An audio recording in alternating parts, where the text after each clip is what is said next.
అందరికీ నమస్కారం. నేరుగా విషయానికొచ్చేద్దాం. సమాజం ఎప్పుడూ వ్యక్తులను ఎందుకొక పరుగు పందెంలో నెట్టేస్తోంది. పుట్టినప్పుడు నుంచి చనిపోయే వరకు ఎవరితోనో ఒకరితో ఎందుకు పోటీ పడాల్సిందేనా? ఈనాటి మన ఈ వివరణాత్మక విశ్లేషణలో అసలు ఈ పోలికల వలయం ఎందుకు తయారైంది, దాని వెనుక ఉన్న మానసిక మరియు తాత్విక కారణాలేంటి అనేది డీకోడ్ చేద్దాం. సరే, దీని గురించి లోతుగా చర్చిద్దాం. ఇది నిజంగా మనందరినీ తొలిచే అతిపెద్ద అస్తిత్వ రహస్యం. అడుగడుగునా పోలికల మీదే బతికే ఈ సమాజంలో ఎవరి ఒత్తిడికి లొంగకుండా మన నిజమైన వ్యక్తిత్వాన్ని, స్వచ్ఛతను ఎలా కాపాడుకోగలం? అసలు ఈ సోషల్ కంపారిజన్ గేమ్ నుంచి పూర్తిగా బయటపడటం సాధ్యమేనా? ఈ ప్రశ్నలన్నింటికీ సమాధానం వెతకడమే మన లక్ష్యం. ఈ సమస్యకు మూలం అర్థం చేసుకోవాలంటే ముందుగా ప్రసిద్ధ తత్వవేత్త మార్టిన్ హైడెగర్ చెప్పిన థ్రోన్నెస్ అనే భావనను పరిశీలించాలి. వినడానికి కొంచెం టెక్నికల్గా ఉన్నా దీని అర్థం చాలా స్పష్టం. మనం పుట్టేటప్పుడు మన సంస్కృతిని, నియమాలను ఎంచుకోము కదా, జస్ట్ ఈ ప్రపంచంలోకి అలా విసిరేయబడతాము.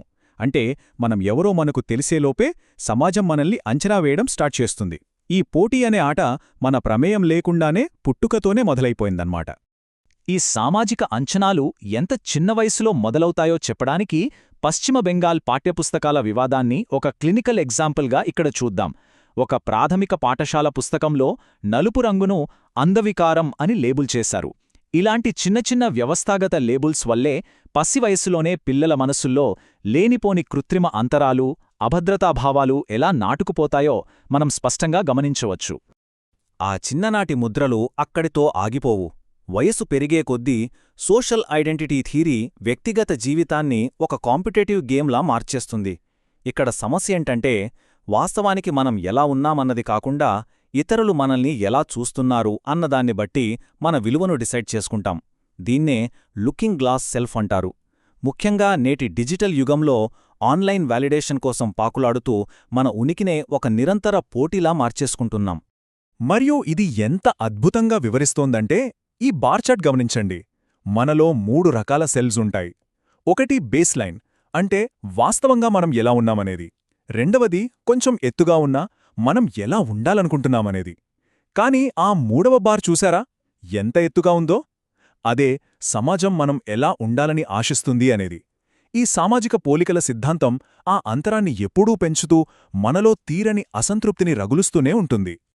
ఈ మానసిక గ్యాప్ని, అభద్రతను అత్యంత సమర్థవంతంగా వాడుకునే ప్రదేశమేదైనా ఉందంటే అది మన కార్యాలయాలే. ప్రతి మనిషికి తోటివారితో కలిసిపోవాలి అనే ఒక ప్రాథమిక అవసరముంటుంది.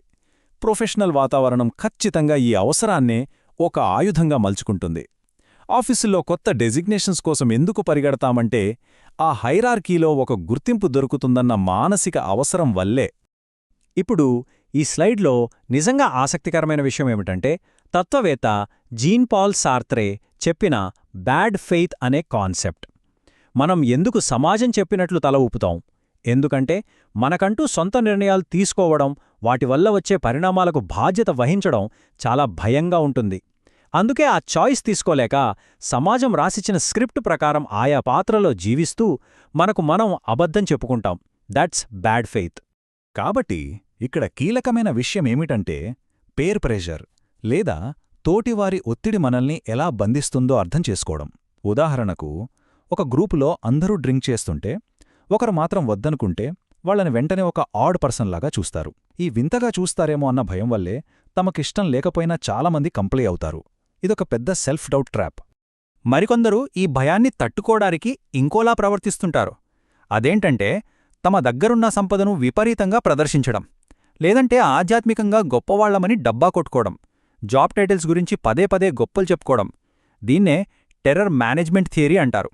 ఇవన్నీ కేవలం తమ లోపలున్న అభద్రతాభావాన్ని, అస్తిత్వ భయాన్ని కవర్ చేసుకోవడానికి వాడే సైకోలాజికల్ డిఫెన్స్ మెకానిజమ్స్ మాత్రమే అని మనం క్లినికల్గా డీకోడ్ చేయవచ్చు. సార్త్రే చెప్పిన మరో అద్భుతమైన కాన్సెప్ట్ ద గేజ్. ఎవరైనా మనల్ని అబ్జర్వ్ చేస్తున్నారు, అంచనా వేస్తున్నారు అనిపించినప్పుడు మనం ఒక ఫ్రీ హ్యూమన్ బీయింగ్ లాగా కాకుండా వాళ్ళు జడ్జ్ చేసే ఒక వస్తువులాగా మారిపోతాం.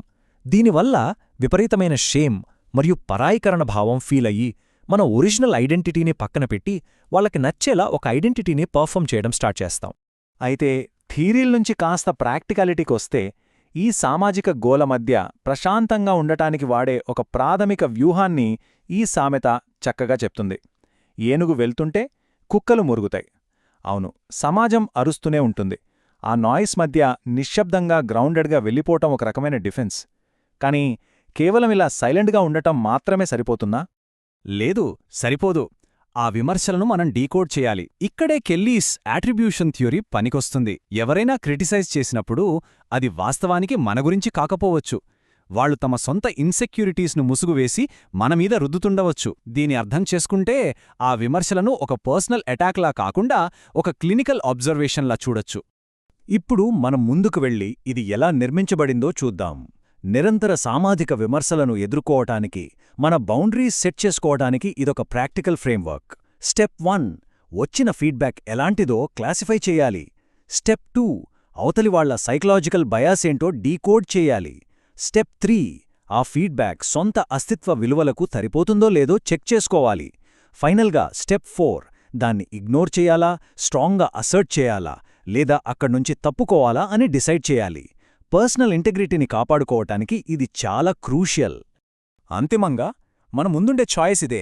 ఒకవైపు వ్యాలిడేషన్ కోసం పాకులాడుతూ ఇతరుల నిర్ణయాల మీద బతికే ఇన్ఆథెంటిక్ సోషల్ లివింగ్, ఇంకోవైపు ఎంతో ధైర్యంతో మన సొంత విలువల మీద నిలబడే సెల్ఫ్ ఆథర్డ్ ఎగ్జిస్టెన్షియల్ చాయిస్.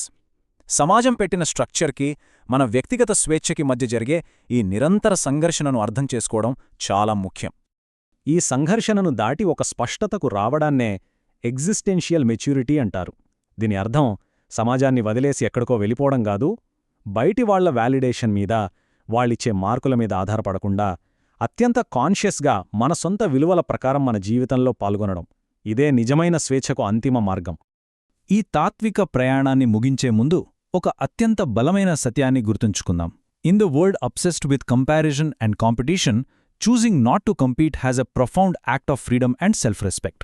అంటే పోలికలు మరియు పోటీలతో పిచ్చిపట్టిపోయిన ఈ ప్రపంచంలో పోటీ పడకూడదని నిర్ణయించుకోవడమనేది కేవలం రాజీపడటం కాదు, అది స్వేచ్ఛ మరియు ఆత్మగౌరవానికి సంబంధించిన అత్యున్నతమైన చర్య.